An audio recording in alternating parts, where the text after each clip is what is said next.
大家好，欢迎来到露天电影院，我是吉利波。今天要给大家带来1923的第3集。老话说，永远不要低估你的敌人，也永远不要低估邪恶的力量。这个道理在剧情片里真是屡试不爽的铁律，在这一集里同样把剧情推向了一个小高潮。好，那让我们先来看看剧情。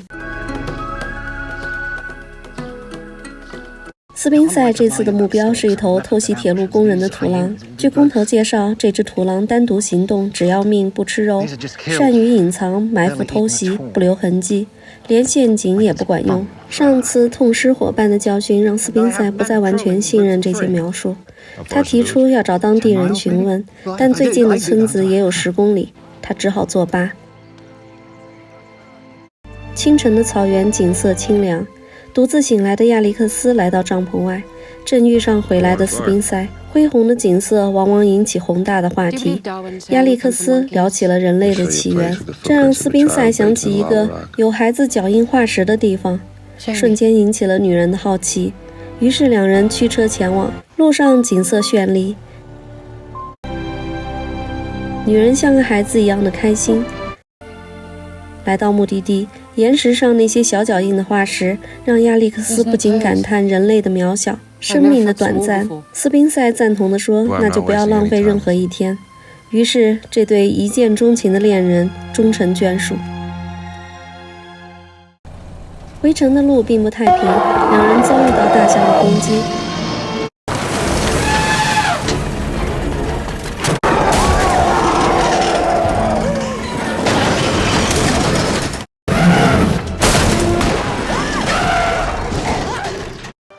斯宾塞打死了大象，但是车子损毁无法启动。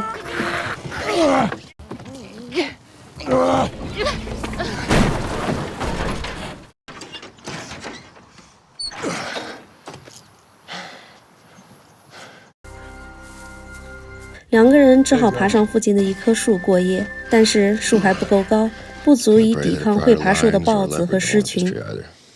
亚历克斯打了个冷战，要过酒壶，闷了一口压压惊。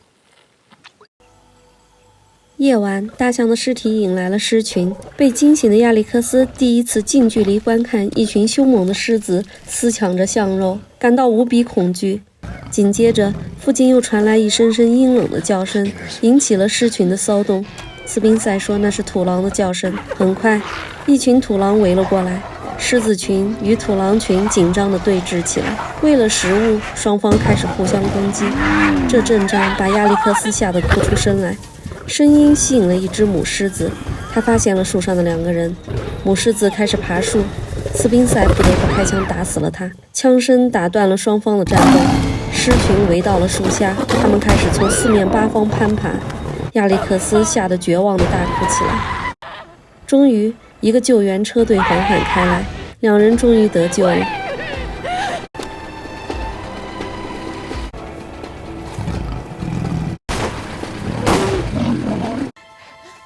这场惊心动魄的插曲不仅没有吓退亚历克斯，反而让两人更加如胶似漆了。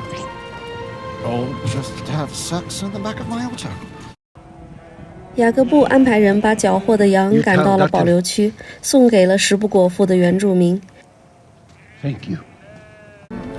然后把牛群安置好，终于可以松口气了。当一众人等骑着马出现在地平线上时，伊丽莎白狂喜地尖叫着就奔了过去，杰克也迫不及待地奔向了未婚妻。老雅各布青春焕发的策马奔向卡拉奶奶，搞得卡拉一脸的担心。一下马，雅各布就告诉妻子自己要进城找治安官，这让刚见面又要分开的卡拉心生不悦。老雅各布马上说这次带着全家一起去。卡拉开心地笑了。此时班纳也精疲力尽地走回了家，刚到家就安排儿子去集结人手。老雅各布一家打扮整齐来到城里，正遇上路边有电力公司的人在介绍各种电器，大家好奇地围过去。销售员忙着介绍洗衣机、电冰箱，只要付一点电费就可以从家务事中解脱出来。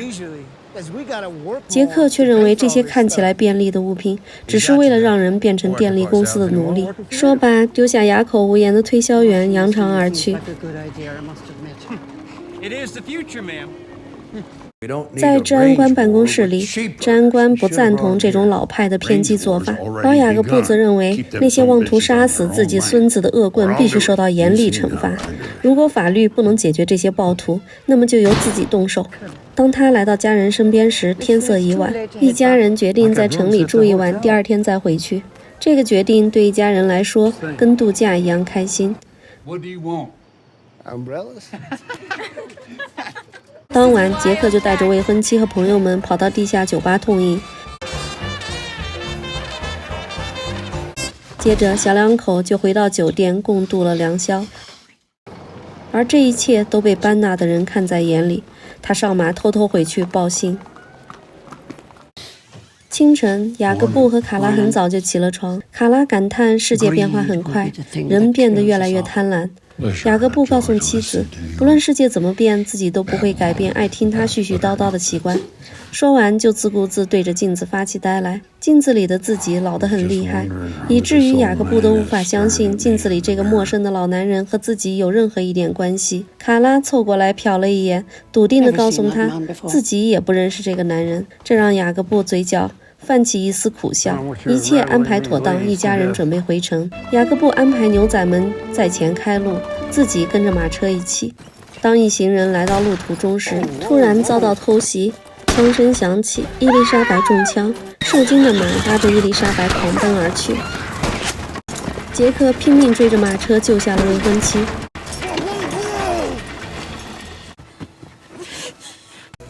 对方人多势众，雅各布占据地形对抗着。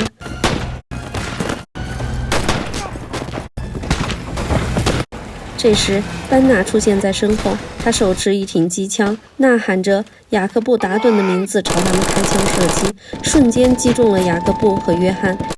这时，牛仔们终于赶到了，班纳连忙跳上车，驾车而去。当枪声渐渐减弱，卡拉起身看到中枪倒地的雅各布，约翰头部中枪当场死亡，艾玛失魂落魄。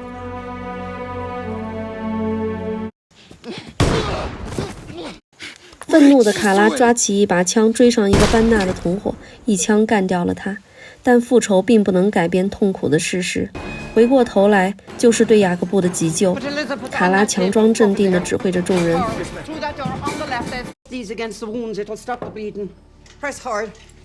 雅各布嘱咐手下不能报警，不能透露自己的情况，否则那些垂涎农场的人都将蜂拥而至。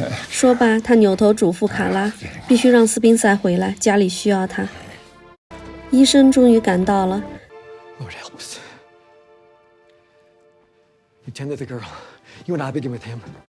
卡拉失神地来到屋外，拿起笔给斯宾塞写了一封沉重的书信。 Spencer, your brother has been killed. Whatever war you fight within yourself must wait. You must come home and fight this one. 好的，剧情就介绍到这里。这一集里，卡拉追杀班纳同伙的镜头，终于和第一集开篇时的镜头呼应了。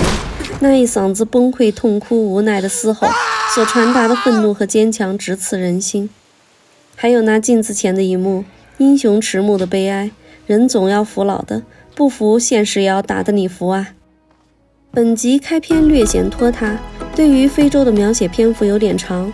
不过，对于爱看爱情戏的小伙伴却是非常尽兴的。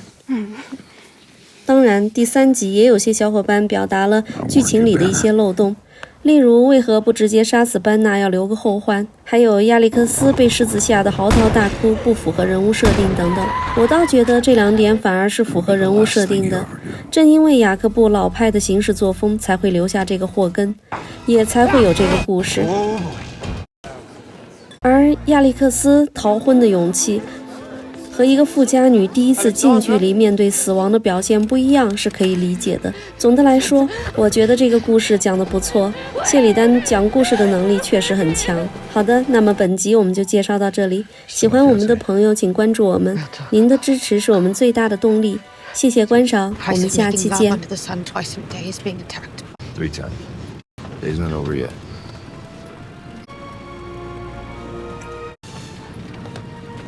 Why not?